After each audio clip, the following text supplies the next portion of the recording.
Good evening, everyone. Well, now that almost all my colleagues have spoken, I would just like to substantiate to what they've already said by adding a few points. But firstly, it's so good to see all of you taking out your time and come here physically to see all of us. It's so good to see such good Indian faces on a foreign soil. Feels like home. And as you all know, we have been on this global outreach program from the last 6 days.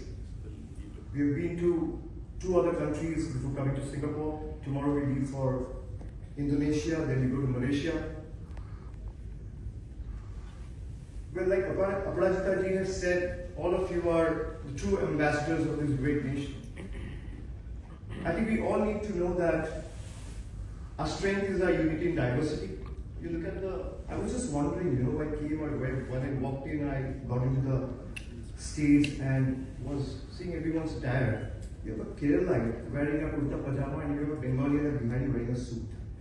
I mean, that's something most of you have not seen. That's what India's strength, that's where India's strength lies. And all of us have been really emphasizing on the fact that this is a multi-party, rather all-party delegation, where you have members from the opposition parties as well, you have members from the Indian National Congress, you have members from All India Trinamool Congress, you have members from the CPIM, you have former diplomats. I mean, our strength is unity in diversity. A lot of people think that, especially the people who doesn't follow politics closely, thinks that what will be the opposition stand when it comes to national security or sovereignty of the country. Well, I might differ with the ruling dispensation of the political party. I will continue to fight with them tooth and nail, will not budge an inch from my fight. But when it comes to the national security of my country, I will stand firmly and serve towards what is in the best interest of my nation. I will not let my political petty interests come in the way of my national interest of my nation. And that is why we are all here for. We have been meeting dignitaries, strategic thinkers, luminaries, high-ranking government officials, think tanks, and conveying this message of countering terrorism and putting an end to this menace for once and all. All of us have been wondering that how do we put an end to this? The lady sitting at the second table asked the right question by saying that this has been continuing for so long. It's a 5-decade conflict. How do we put an end to this? Well, all of us need to do our bit. We have been doing our bit by visiting several countries, attending programs that all of us are meant to do. All of you need to do your bit as well. I agree with the fact that the global narrative has been captured in a different way, and I couldn't agree with this gentleman more. Well, I definitely try and convey this message to the ruling dispensation, but the only way to do that is when the parliament is in session. Otherwise, I'll convey the members of the ruling dispensation are here, and I'm sure that they will convey it to their political colleagues or the ones at the hem of the government as well. So I agree with him. But we also need to realize that, we need to raise this in our circles as well. In universities, in boardrooms, in classrooms, in, interacting with friends, wherever we go, in civic society, wherever we go, we need to do our bit. You have so many evidence out in the public domain where you see high-ranking military park officials, and there are not 1 or 2, there are many in numbers. You have high-ranking Pakistani military generals officials attending funeral meets of labeled terrorists. Where else do you see this? I mean, what else can we offer you as evidence? You need to raise this, you need to further amplify this flag this in your social media handles. I'm sorry, but we have an ex-diplomat with us. But I believe that in today's time, social media plays a pivotal role, and Twitter threads travel faster than diplomatic cables. So we need to up our ante as well. We need to do our bit. And there are so many evidence, like I was saying, in public domain. The TRF, for example, they took the responsibility for that attack within 24 hours of the attack. And TRF is nothing but a proxy of Lashkar-e-Taiba, which is a UN designated terror organization. Every terrorist is found in Pakistan. We need to raise these arguments with our friends, with our influencer, friends in our circles. Then where is Osama bin Laden found? Was he found fishing in one of the water bodies in Bengal? Was he found relishing in one of the beaches in Goa? Was he found at the backwaters of Kerala?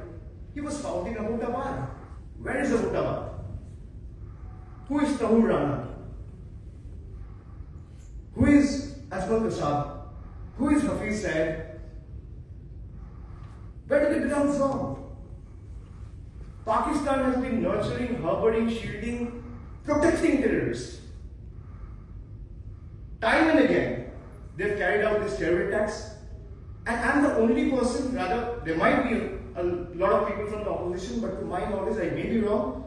I said publicly that Pakistan should be taught the lesson in the language they understand. It's time we teach them a lesson in the language they understand. And India carried out those airstrikes. I would like all of you to give a great round of applause for Indian Air Forces. And spend days of vigilance, countless sleepless nights to ensure that India and the rest of Indians across the globe sleep fearlessly, without a night of fear. We carried out those airstrikes and eventually destroyed 9 terror infrastructure without endangering a single civilian life.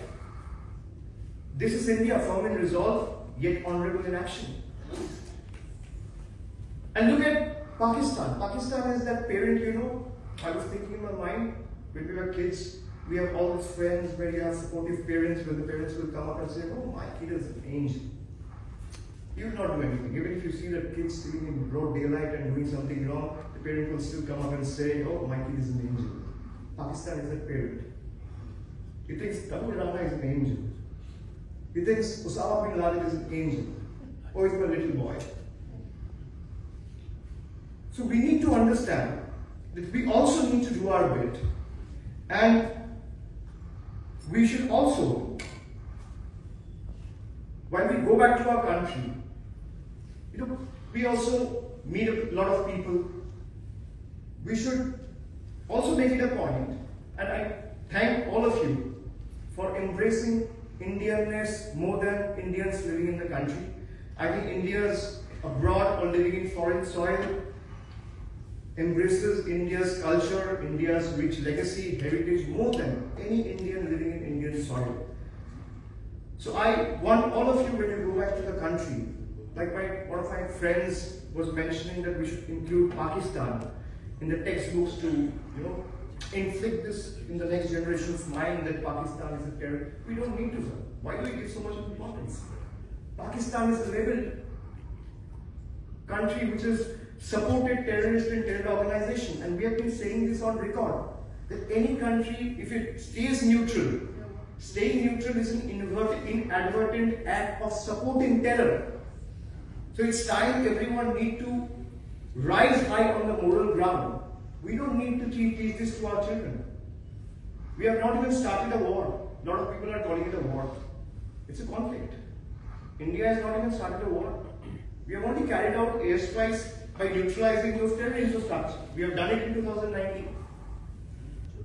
But you also need to raise it with your influencer friends, with your colleagues, who are can be of different nationalities. That India cannot continue to be a victim of terrorism. Our stand is pretty much clear. You fire, we fire. You stop, we stop. उधर से गोली चलेगा तो इधर से गोला चलेगा. उधर से प्यार मोहब्बत बरसाएंगे तो हम भी अपना दिल में बिठाएंगे. Simple. We talk to the right of Gandhi. We should be the last one to talk about violence, attacks, war. We want peace. We are a peace-loving nation. I've been telling this to everyone. A lot of people in the other countries that we visited, especially our journalist friends, they thought India has not initiated that dialogue with Pakistan.